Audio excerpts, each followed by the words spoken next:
Shalom, Aha, Wa Baraka. First and foremost, all praise, honor, and glory to Yahweh, Ahai Shem, Yahweh Shai, Waharachatu Kadash. We're just going to get right into it today. It's already 105 degrees out here, and it's just getting hotter. So, let me just go right in, and what we're going to do today is we're going to talk about the spirit of death and the spirit of life. So it's going to be Romans chapter 8, a simple breakdown.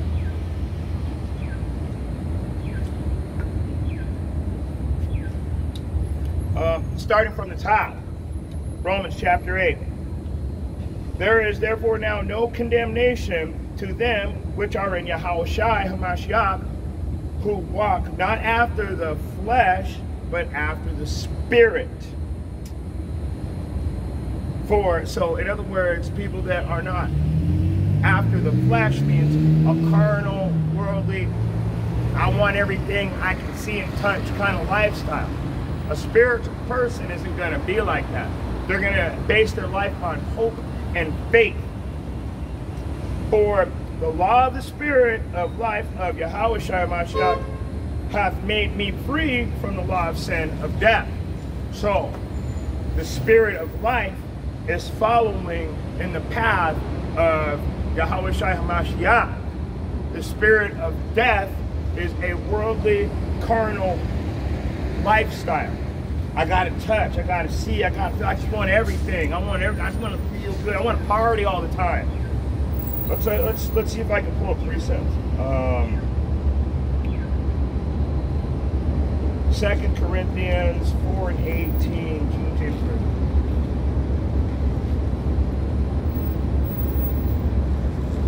So, this is what I'm talking about. This is 2 Corinthians 4 and 18. While we look not at the things which are seen, everything I can see and touch, but the things which are not seen, faith, hope, spirituality. For the things which are seen are temporal. They're cankered, they're moth-eating, they're not going to last forever, they're going to go away. But the things which are not seen are eternal. Your spirit will last forever. Let me get back to it. Romans chapter 8, King James Version.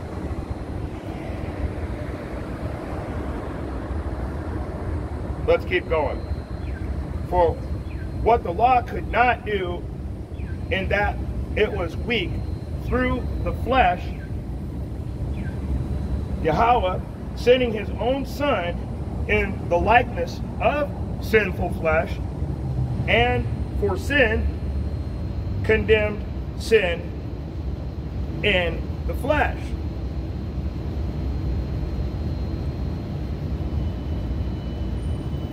For that the righteousness of the law might be fulfilled in us, who walk not after flesh, but after the Spirit. So, he took his only begotten Son, and he put him into the sinful flesh. And for sin, condemned sin in the flesh. So when he conquered sin when he came to the flesh. He conquered death. Let me keep going.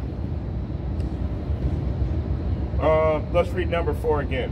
For the righteousness of the law might be fulfilled in us, who walk not after the flesh, but after the Spirit. So walking after the Spirit is, like I said, is following in the path of Yahushua. You walk after the flesh, you're doing whatever you want, because you're going to justify yourself into being right. You don't care. You hate the Most High. Let's get Galatians 5 and 17 real quick.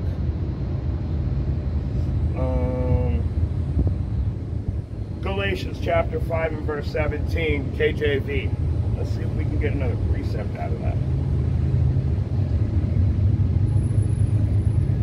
For the flesh lusteth against the Spirit, and the Spirit against the flesh. And these are contrary to one another, so that ye cannot do the things that you would. So in other words, the Spirit's working against the flesh to keep you alive pretty much, where you'd be out here going all the way up. And let me show you one more thing, since we're talking about the flesh and the spirit work against each other to keep you from doing things that you would. Let's get Job 33 and 14 through 16.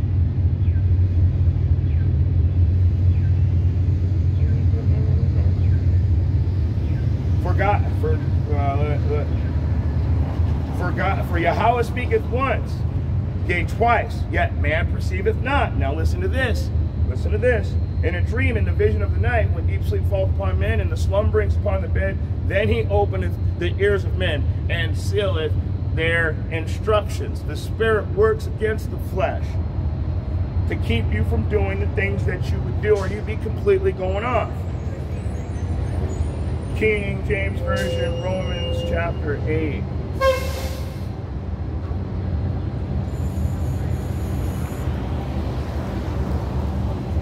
Let's keep going. Verse 5. For they that are after the flesh do mind things of the flesh, but they that are after the Spirit, things of the Spirit. Verse 6. For to be carnally minded is death, but to be spiritually minded is life and peace. So, in other words, to have this worldly, fleshly lust all the time, that's actually the spirit of death. And the spirit of life is to have hope, faith, keep the laws, the statutes within the laws, and the direct commands he gave us. You know, 613. 10 laws never got you anywhere other than in more oppression. When he said, my word does not change, that meant the laws are not done away with.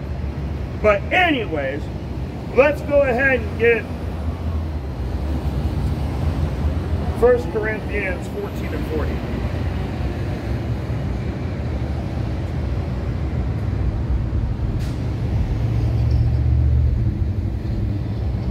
Wait. Romans 8 and 6. All right, I'm not going to pull that up right now.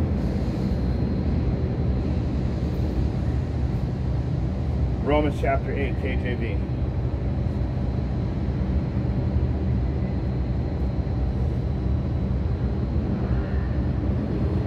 All right.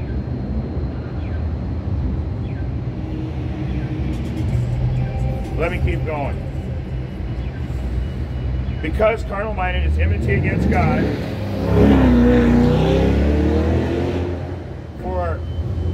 because to be worldly minded is hatred against Yahweh, for it is not subject to the law of Yahweh, neither indeed can be.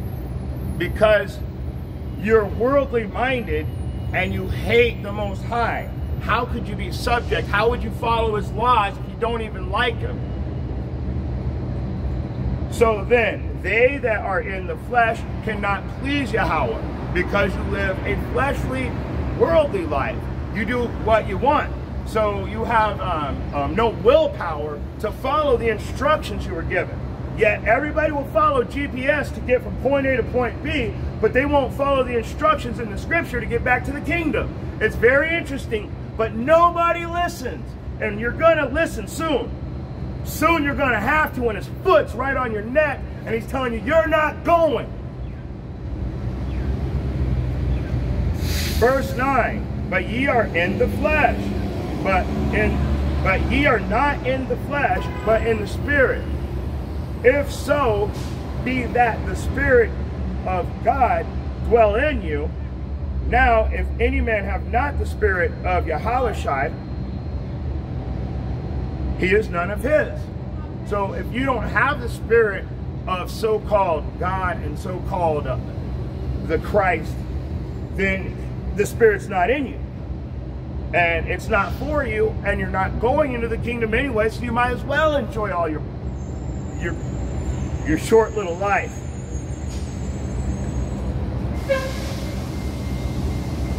Verse 10, and if Christ be in you, the body is dead because of sin, but the Spirit is life because of righteousness. So the carnally minded person is going to be destroyed by the Spirit of life. But you have to be chosen. It says so all through the scriptures. If you're not chosen, just give it up. We'll see you in the finish line. This is only for the chosen. Verse 11. But if the Spirit of him that raised up Yahushua from the dead dwell in you, he that raised up Yahushua from the dead shall also quicken your mortal bodies by his Spirit that dwelleth in you. To quicken a spirit means to put life into it. So if the Most High is going to quicken your spirit, he's going to put the spirit of life into you. You will no longer be carnally minded. You will start to follow the instructions that he gave you in the beginning. That's how you know you're chosen. Verse 12. Therefore, brethren, we are debtors, not to the flesh, to live after flesh. For if ye live after flesh, ye shall die. The spirit of death. But if ye through the Spirit do mortify the deeds of your body, ye shall live. So when you hear the word, you have to change certain things about your life. That's what it means to mortify the body. If it says don't eat pork, don't fucking eat pork. It's that simple. But nope, people don't listen. Nobody cares. Everybody wants to make things up, but nobody's going to actually listen to the word. Let me keep going.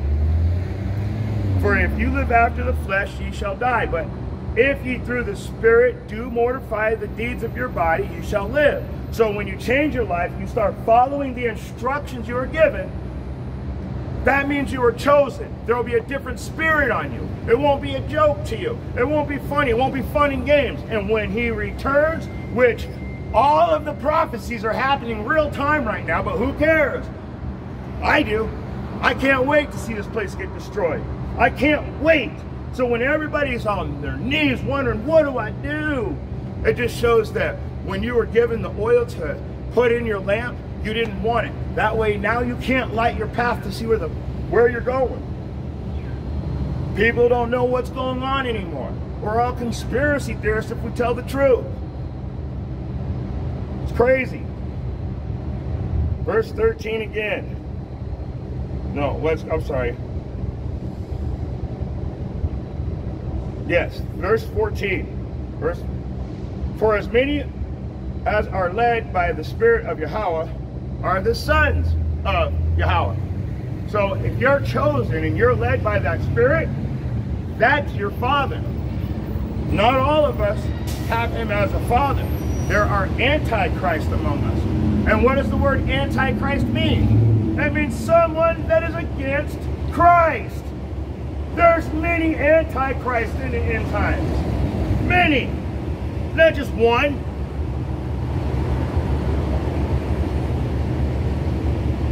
Verse 15. If ye have not received the spirit of bondage again to fear,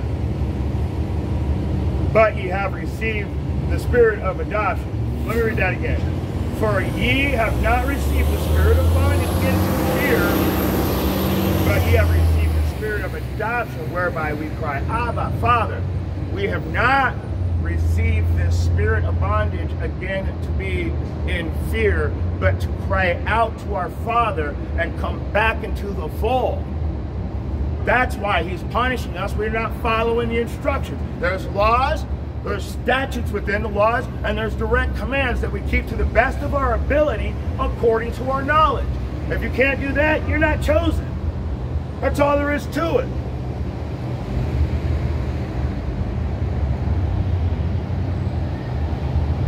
If ye have not received the spirit, for ye have not received the spirit of bondage again to fear, but ye have received the spirit of adoption, whereby we cry, Abba, Father. The spirit of adoption being brought back into the fold. 16. For the Spirit itself beareth witness with our spirit that we are the children of Yahweh. And if children, then heirs, heirs of Yahweh, and joint heirs with Yahushai. So if it be that we suffer with him, that we may also be glorified together. So what are we doing right now? We're coming back into the fold. We're finding out that this is all curses against us for not keeping the laws. We are suffering with Yahushai right now. And in the end, we will also be glorified with Yahushai. 18. For I reckon that the sufferings of this present time are not worthy to be compared with the glory which shall be revealed in us. So he's saying that you think these times are hard? It compares nothing to how beautiful it's going to be in the kingdom when you have peace.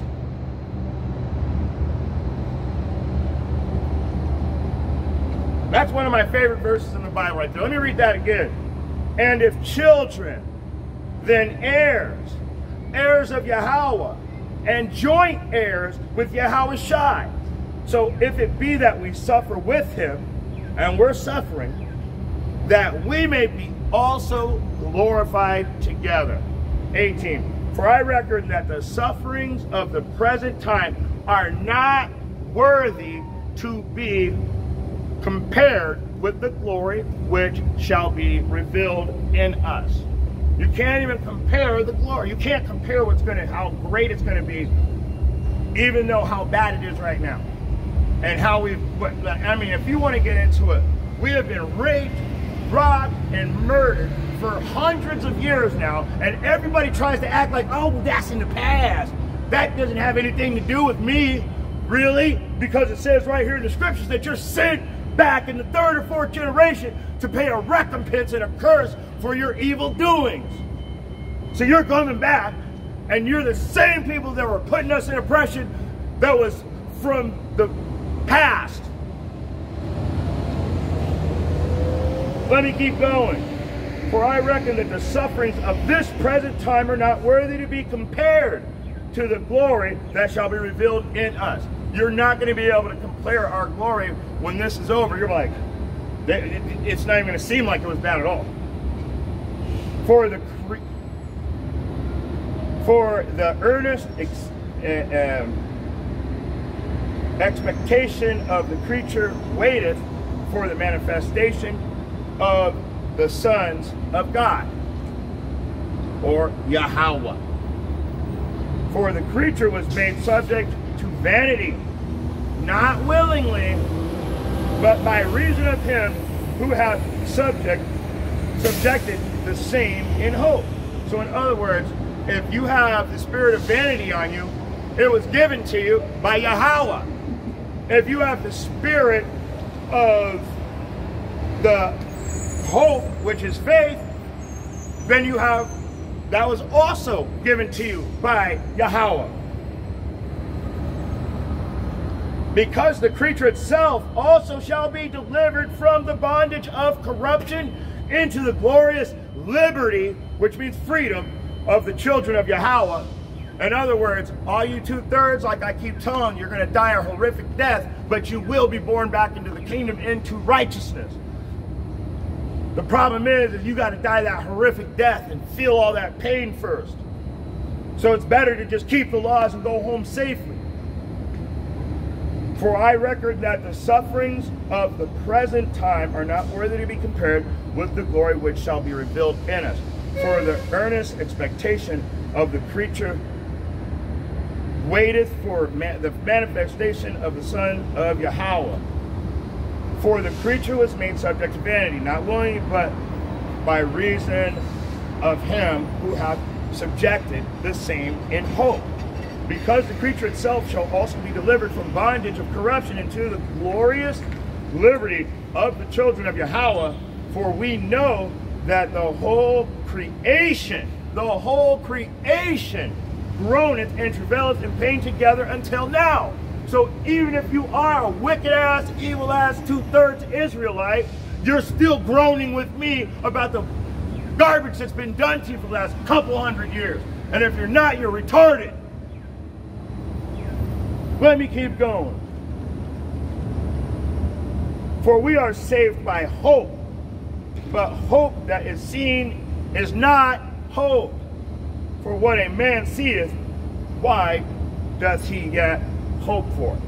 You can't hope for something that you say, oh, I hope I get that new bike. No, you've already seen it. You don't hope for things like that. That's not faith. But if we hope for that which, if we hope for that we see not, then do we with patience wait for it. So patiently, this is the patience and the faith of the saints, right? Keep his commandments. So patiently, the saints are waiting for this place to be destroyed, for this prophecies to be fulfilled, for the gates to be opened, for us to enter in through the ones that keep the commandments. 2 more verses. Likewise, the Spirit also helpeth our infirmities. We know not what we should pray for as we ought, but the Spirit itself maketh intercession for us with groanings which cannot be uttered. And he that searcheth the hearts knoweth what the mind of the Spirit. Let me read that again. And he that searcheth the hearts knoweth what is the mind of the Spirit, because he maketh intercession for the saints according to the will of Yahweh. And I'm going to stop right there. He that searcheth hearts knows. So, your heart is your mind. The Most High knows what you're thinking in your deepest thoughts. So, he knows how what type of spirit you have. And he searcheth the hearts, knoweth what the mind of the Spirit, because he maketh intercession for the saints according to the will of Yahweh. He literally sends down an angel to help you speak to him so you don't mess up. Now, I'm going to read one more verse and then I'm going to get out of here. It's already up to 106 degrees. So,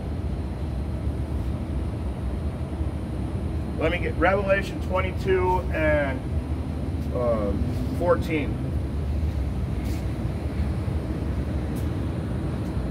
Blessed are they that do his commandments, that they may have the right to the tree of life, and may enter in through the gates and to the city. And with that being said, if you have eyes to see and ears to hear, I hope you were able to get something out of this short message. Shalom.